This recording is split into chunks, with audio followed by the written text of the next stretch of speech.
One Shot, Two Shot, the 18th track off of Eminem's 2004 album Encore, features several members of D12 being involved in a shootout at a Detroit club at which they're purportedly scheduled to perform. An altercation from outside of the club escalates to violence and makes its way inside, panicking the club's occupants and forcing the group into action as they attempt to navigate the area and make their way outside. That is a TTRPG encounter, flat out, right? Let's take a look. First in the turn order is player character Bizarre, controlled by Rufus Johnson. Security's gone. I'm trapped in the club. A security guard is likely a fighter class character if we're going by traditional D&D classes and roles. From context, we can assume the altercation has begun, but it's likely security's already left the scene because otherwise the whole thing may have been prevented entirely. We later learned that the parking lot is full of people camping in wait of this concert, and that this is where the shooting begins, so we can assume that the friendly fighter class NPCs were mostly concentrated out here and fled early on. And I'm trying to run and get my motherfucking gun. The character Bizarre is currently unarmed and therefore has to recover his weapons from his pack, which he was forced to leave outside, probably by security. Nigga, what about your wife? Nigga, fuck my wife. I'm trying to run and save my motherfucking life. Bizarre seems to also have a companion or a familiar who accompanies him, but he abandons them during his turn in favor of a dash action away from the conflict. Oh shit, the shooter's coming. Our hostile NPC is moving into closer range, which will eliminate penalties to his attack rolls caused by being at a longer range. Niggas howling, niggas running. Neutral NPCs in the area are affected by the frighten and/or panic condition. More on this later. People shot all over the floor. The floor is covered in injured, frightened, and/or dead people, which prevents easy movement. I would say this constitutes difficult terrain. And I'm trying to make it to the St. Andrews floor. Bizarre is moving, and I assume still dashing, toward a possible escape route. Since he's not been engaged in combat yet, he could roll for stealth against the hostile NPC's passive perception. More probably, though, because of his likely class, more on that in just a sec, he could potentially bonus action hide. That's the sound of the Glock. Bizarre successfully identifies a specific weapon type by sound, probably via perception check, which may just be flavor, but it might mean that Bizarre is at least a third-level inquisitive rogue who the DM has allowed to use insightful fighting in a special context. And that would explain his ability to bonus action dash, hide, or disengage, since that ability is granted to rogues at second level. Honestly, though, this bit in particular just sounds like an at-20 situation that's being played for fun, but damn, that's specific. Even DJ House, who fucked around and got shot. A friendly NPC has taken damage and is downed, though he could be helped. I done messed around and forgot my tech. Bizarre failed to make proper preparations, specifically forgetting to prepare his Tech 9. He can't cast Gun, unfortunately. If we really want to be pernickety, Bizarre might also be a third-level Pact of the Blade Warlock, and the tech might be magical, and maybe Biz forgot to do his 1-hour ritual on it to bind it as a Pact weapon. I don't see nobody with fat father neck. Biz identifies 2 more friendly NPCs in the crowd, but cannot locate his player character allies. That might indicate a middling perception roll, or it could just mean the DM's broken the party up for a reason, and wants to keep them that way for now. Maybe even on separate maps. At this point, the narrative switches focus to a player character named Kaniva, played by Vaughn Carlisle. You know, like it's his turn now. Kaniva, you heard? These niggas is tripping. Where's Bizarre? Kaniva speaks to DMPC Eminem in what might be Thieves' Cant, colloquially communicating that combat is kicked off and assistance may be needed. Interestingly, this also establishes that M is looking for Bizarre, whose verse just finished, and who M specifically mentions seeing later in the song. I'm trying to slip through the exit and get to where my car is at. Kaniva attempts to locate his transport/storage unit outside, but must first navigate the obstacles in the area. Bitches screaming everywhere and niggas is wildin'. NPCs in this area are affected by the frightened condition as noted during Bizarre's turn. I would personally use the panicked condition from the 3rd edition SRD to treat those NPCs' behavior, and I'd rule that they, combined with the bodies already littering the floor, also mentioned earlier, effectively cause difficult terrain and possibly half cover from ranged attacks for anyone in the area. 2 minutes ago, we was all joking and smiling. He's probably not speaking literally, but this is really specific and it's super interesting. D&D combat turns average 6 seconds of world time, whereas non-combat turns average about a minute. So if everything was fine just a couple minutes ago, that means it's only been a couple rolls by NPCs outside pre-combat, possibly some failed intimidation checks against one another, or or one failed intimidation check, which provoked combat, followed by several combat turns that we don't actually see. This chicken clinging on to me, sobbing and sighing. This is potentially a condition called short-term madness, specifically the version caused by a D100 roll of 41 to 50. The character begins babbling and is incapable of normal speech or spellcasting. Said she didn't mean to diss me earlier and she trying. Conniva would need to roll a successful insight or sense motive check on the babbling NPC to understand her intent. It seems this particular NPC was possibly interacted with earlier in the evening, and that Conniva had previously failed a charisma check of some sort last she was encountered. But it's real and it's on and Caps is getting killed, so I hugged her and used her body as a human shield. Conniva rolls a successful grapple maneuver to use this NPC as half cover, giving himself a +2 bonus to his AC and dex saves. Rules as written, this doesn't technically matter. I'd have already given him the same bonus because of the environmental hazard like I mentioned earlier, so he would either get the bonus from that or from the human shield, but they don't add together. But I think it would be perfectly reasonable to count it as 3/4 cover in this situation, especially if the player happens to be newer to the game. I would want to reward someone for a novel solution like this. She got hit, now she's yelling. This one takes a little bit more analysis. I think the volley of shots directed at Conniva fails to break his modified AC by just 1 or 2 points, meaning it would have hit him if not for his special cover situation. So the DM determines that the attack that should have hit Conniva instead hits the NPC, and now she can't be used further the same way. Otherwise, if the attack roll against Conniva had been much lower, I would have personally ruled that it missed entirely rather than hitting the woman that he's holding. Also, a decision like this in general would strongly suggest that Conniva is evil in alignment. I told her I'd be right back and the dumb bitch would leave. Conniva rolls a successful deception or bluff check against the NPC's insight or sense motive, which would be weakened by the frightened and or panicked conditions, and or the short-term madness, and or possibly the mortal state of the character right now. We know that being frightened imposes disadvantage on skill checks, and that being panicked gives a -2 penalty to the same checks, so she might be affected by both. Either way, this decision also further reinforces the aforementioned evil alignment assumption. I squeezed through the back door and made my escape. Conniva exits the combat area, thereby increasing his move speed because he's no longer dealing with that difficult terrain situation. So I ran and got my 38. I hope it's not too late. Conniva retrieves his weapon and equips it, and likely intends to return to combat, though we technically don't encounter him again directly for the rest of the song, just as a quick reference in Eminem's verse, which is a recap. After the hook, we pick up with Andre Moore's character, Swifty McVeigh, who's in a separate location from the rest of the group. Specifically, he's currently driving to the club, meaning he's the last to arrive on the scene. I think we've all had sessions that started without 1 or 2 players who were running a little late, and then when they arrived, they had a quick recap, right? This is still right in line with D&D. Okay, here's another specific one. Contextually, it's clearly a cell phone call between the players who are speaking in character, but I want to D&D up the conversation a little to have it happen in character. In this case, for this effect, Con Artist could have cast a long-distance communication spell. I'm a fan of 3.5, I grew up on it, so I'd probably say this was Whispering Wind, the 2nd level bard spell. They could target each other's vehicles as the locations if I wanted to be a dick about sticking to the rules and sticking to the 3.5 spells, and I would just ignore that the spell moves really slowly through the air. Nowadays, the 3rd level spell Sending from 5th edition would likely be employed because it allows you to target a creature instead of a location, and it provides 2-way communication, and the distance doesn't matter. So we'll call it that, and we'll just conveniently totally ignore that Sending doesn't necessarily happen live and definitely doesn't transmit background noise like the gunfire and would require multiple castings to go back and forth this much. If we're really desperate for a solution, we'll just say that this world employs a magic mouth phonetic transmission network, which is effectively cell phone service. Go look that up, by the way. It's really sick. I'm on 7 Mile. What the fuck was that? Huh. Alright, well, according to Google Maps, Swifty is approximately 8 to 9 miles away from the venue at least, since that's the shortest distance between any point of 7 Mile Road and St. Andrews Hall. Swifty may possibly be turning onto Chrysler Freeway, which is the most direct route I can work out based on not knowing the area at all because I'm from Pennsylvania. Now, I have a good friend who does live in Michigan near Detroit, and I asked him for confirmation, but he made fun of me for calling it Chrysler Freeway instead of 75, and also for playing D&D, so fuck him, he sucks. Let's assume I'm right. Damn, somebody hit me from the back with a gat nigga and my tire flat. Swifty's mount or vehicle has taken damage. Specifically, it's taken crippling damage, which affects mobility, probably creating a situation where a -2 penalty applies to rolls to control the vehicle.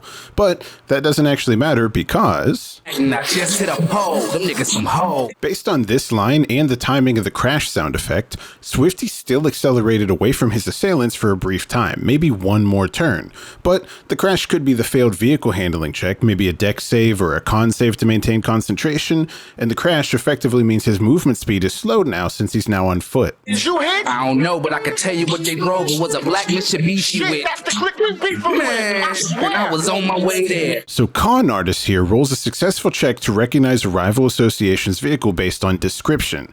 That could be a knowledge local or history check about local gang lore, possibly with a +2 bonus due to previous contact with the gang, or just a simple perception or investigation roll to recognize previously encountered characters. Believe me, I'm leaving a carcass today, and I'ma park my car and walk the rest of the way. Swifty is likely still several miles away, but he manages to make an appearance later on in the song. This could be a simple timing thing where this takes place before the events at the club, but what it really feels like to me is a player arriving slightly late to the party and being given a small side mission before meeting up with the rest of the crew, meaning his turns take place outside of the rest of the crew's combat encounter and therefore encompass a longer period of time than the in-combat player's turns, like we discussed earlier.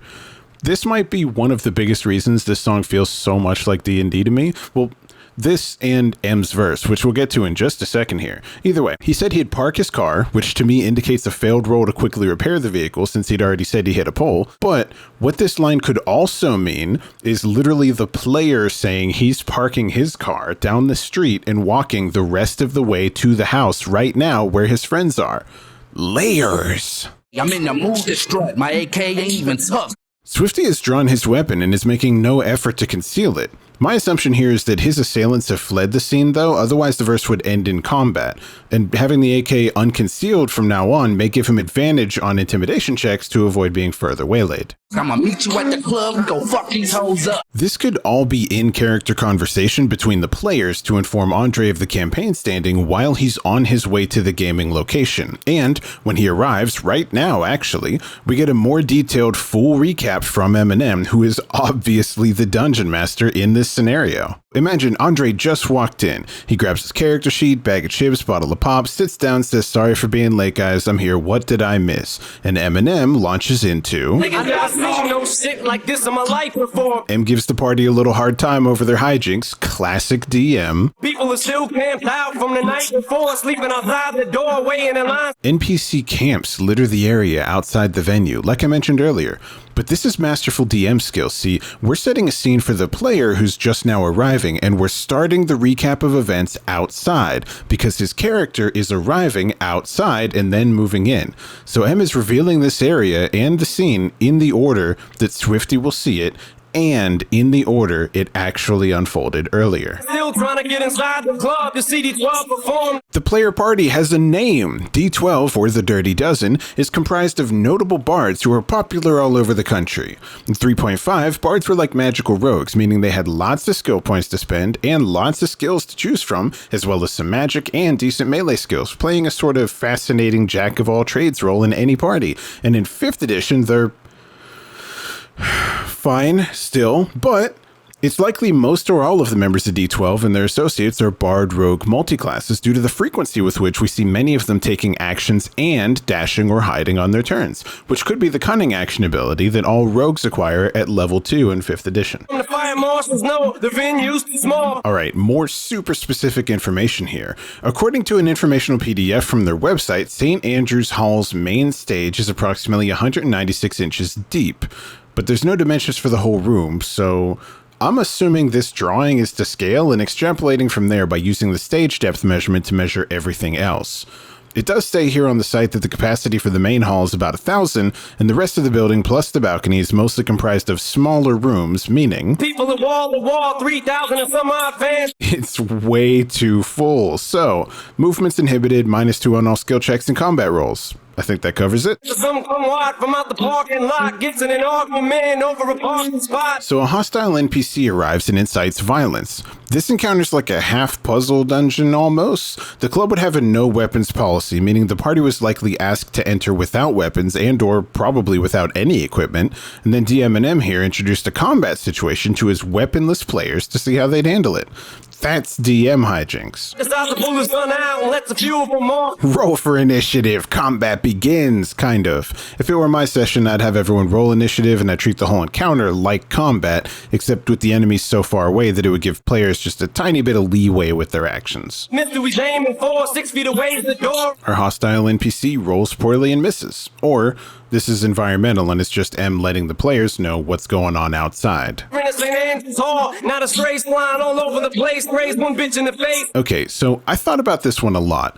I would treat this kind of like catapult or lightning bolt with the dex save in the straight line, except instead of it happening once, the player could proc it for a few turns using their action, kind of like witch bolt, and the origin each turn could be the end point from the previous turn. So the bullet ricochets for 1d4 turns before ending. And I have precedent for this. This song was released on Encore, which came out in November of 2004. But back in April of 2004, D12 released their album D12 World, featuring a song called Get My Gun, in which Eminem specifically establishes that bullets in this universe can ricochet 3 times and maintain full effect. He does this via the line, Shot the bullet into the brick, bounced off, ricochet back at his chin. Went through his bitch on the way back at his friend.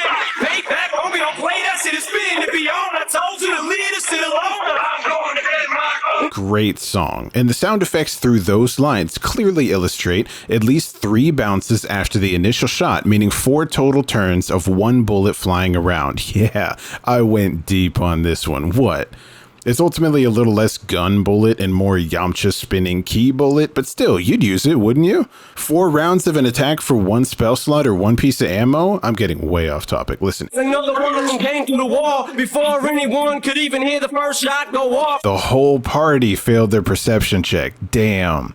Probably like a DC 10 too, like it wasn't supposed to be failable. I'm posted up at the bar having a mazel talk. Bullet whizzed right by my ear, damn near shot it off. An enemy NPC attack misses the DMPC by just 1.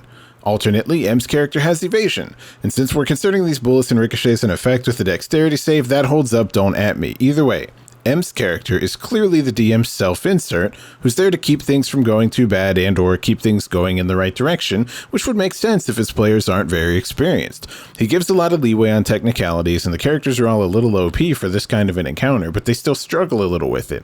That makes me think this is a relatively new group, and he's kind of walking them through it all. Thank God I'm alive, I gotta find Denon. Con Artist is here referred to by his player's name, Denon.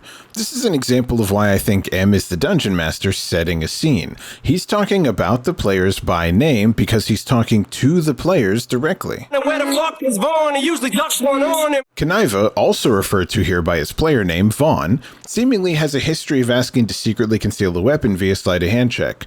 This line is probably a joke about that, especially if historically his attempts were unsuccessful. For the record, this is another reason I think these are newer players. This could just be a joke about how the players are overly cautious in ways that new players tend to be, like constantly asking about traps and secret doors, or insisting on always having a secret weapon, etc. My DMs out there know what I'm talking about. Wait a minute, I think I just saw bizarre. No, I guess not. What the fuck? Oh my god, it was. The DMPC fails a perception check versus Bizarre's stealth or hide check from earlier, but either Bizarre signals him or more likely he just gets another attempt due to Bizarre abandoning stealth in favor of using a dash action, as we know he did according to his verse. Or M's just taking the piss out of him a little bit. I never saw him run so fast in my life. Look at him hauling ass. I think he left his wife. Yeah, that steals it. He's definitely just teasing his buddy. There she is on the ground being trampled. Bizarre's familiar companion has been downed at some point and may be unable to move due to the additional difficult terrain and environmental hazard that we established earlier. I go to grab her up by the damn hand, but I can't pull her. Aw, M's character fails a strength check to move Bizarre's familiar/companion. God damn, they just went another damn bullet. I'm hit. The enemy NPC's attack beats our DMPC's armor class, probably dealing a critical amount of piercing damage. My vest's barely able to handle it. Ooh, which is converted to bludgeoning damage and halved via the Teflon enchantment on his armor. It's too thin. If I can hit again, I can't do it. Ooh, it seems that attack has sundered the armor in the process, leaving our friendly DMPC here with a lowered AC.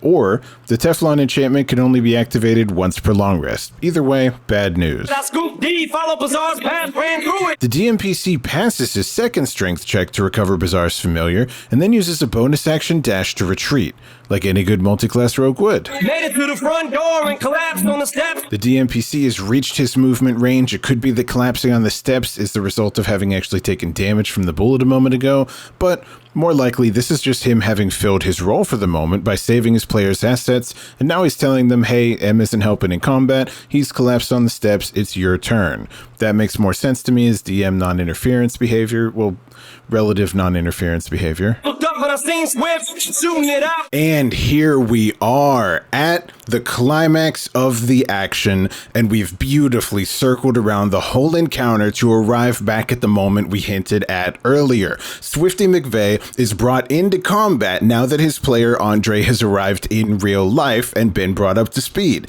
That is who M's whole verse is for. He's being a great DM and recounting the entire session thus far in a cinematic, in-character way. He's brought Andre up to speed, put him in the turn order, saved Bizarre's familiar along the way, and now he's taking his own DMPC out of combat and handing the game back to the players to continue, now as a full group.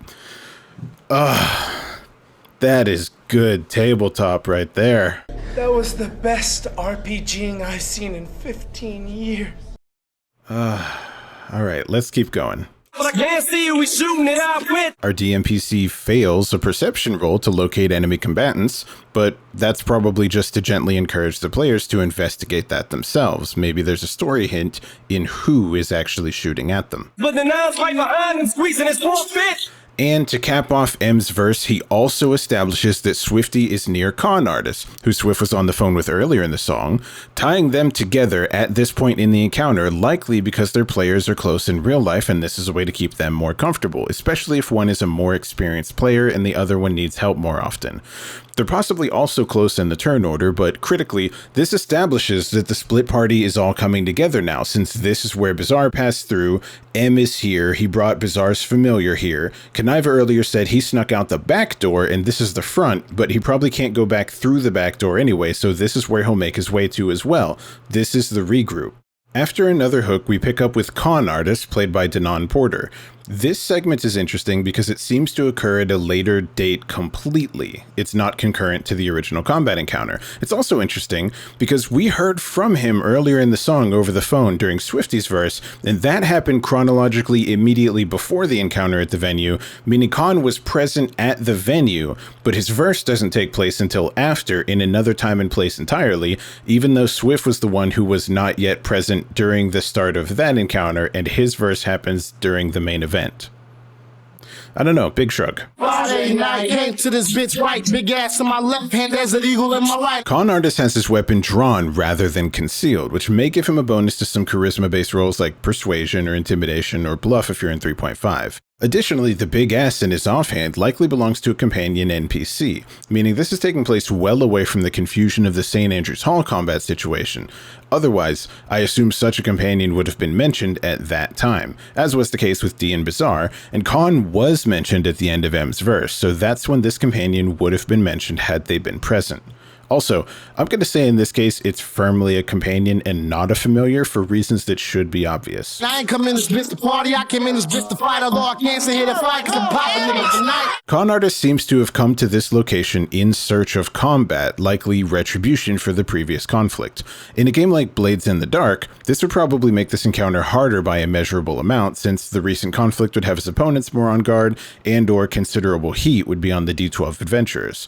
But in D&D, we don't generally have encounter rolls, just challenge ratings if you bother with those, so I guess we're good on that metric. That's right, bitches, I'm drunk with revenge, shot a box on the neck for trying to check when I get in. So, similar to the previous events, the location has a no weapons policy, but rather than employing stealth, Con Artist has opted for a classic murder hobo strategy and immediately open fire on the first guard he sees. That's what told me to meet him here, so it's clear that the smoke that shot out the back of the truck is up in this motherfucker. Okay, this is genuinely fascinating. Check this out. So, we learn here that Swifty McVeigh, who earlier fell victim to an ambush on his way to the St. Andrews Hall venue and who was at the time on the phone with Con Artist, tracked his assailants to this location somehow.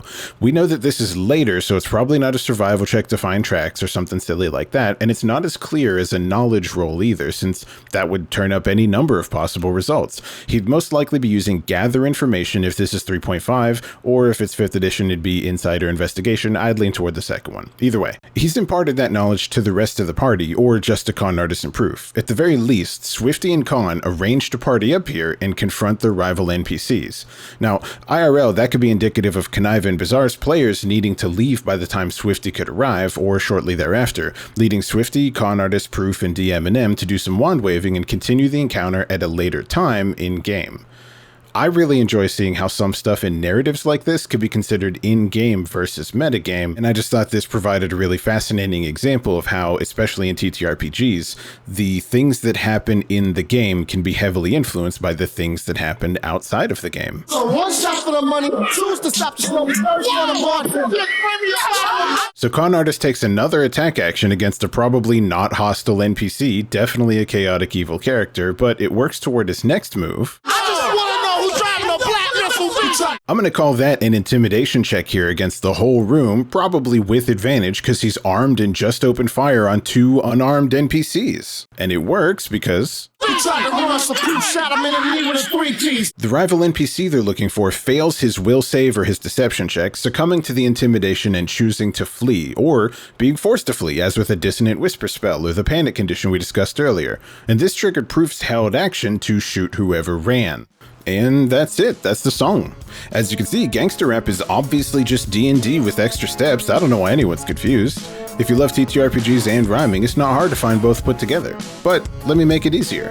I made a full-length narrative rap album myself. It's full of action and dialogue and hijinks and corny voices and all the stuff you love about tabletop gaming, and you can listen to it right now on all the major streaming platforms. It's called The Bard Chronicles. You can also support me on Patreon so that I can make, more music like that and videos like this if you'd like to see that happen some more.